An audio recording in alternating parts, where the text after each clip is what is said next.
Well, the very, very first time we met was for an audition, which was about 4 or 5 years ago.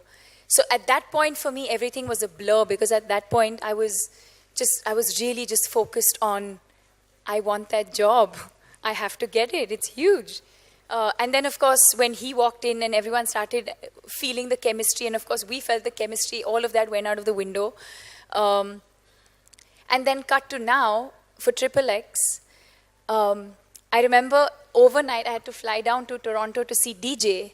And we were going to start filming in January, and we were not locked in till almost November, December, I think.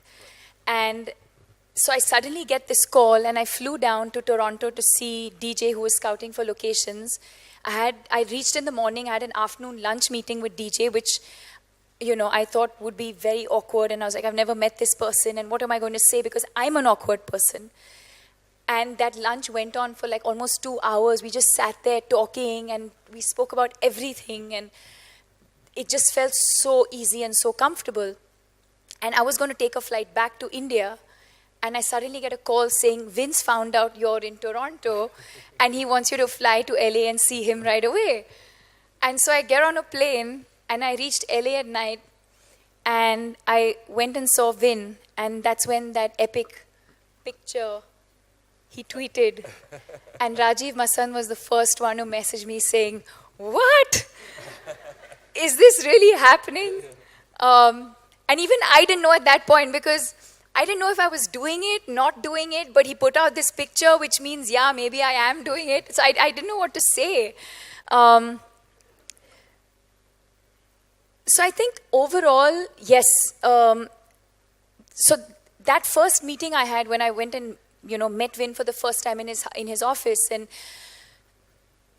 I was speechless, because I was just amazed by how much he had to say about the film and about the character and about Serena and about Xander. And I was just amazed by how consumed he was with this entire project. And I was speechless. I couldn't speak. I didn't say much. And then cut to when we actually started filming, I think the experience for me was completely the opposite. And I said this in an interview once, and I don't know if he appreciated it. I said, he's like a teddy bear.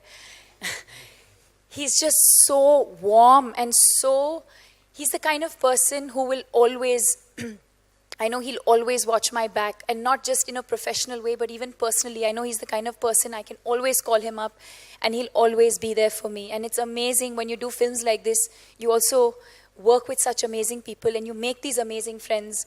I'm extremely comfortable around him, and I think that's because of the way he makes me feel. He's given me so much confidence. I think a large part of why I could play Serena so confidently is because I had my co-star and my director who had so much faith in me. I knew that I understood the character well enough, and that gave me confidence to go out there and perform really well.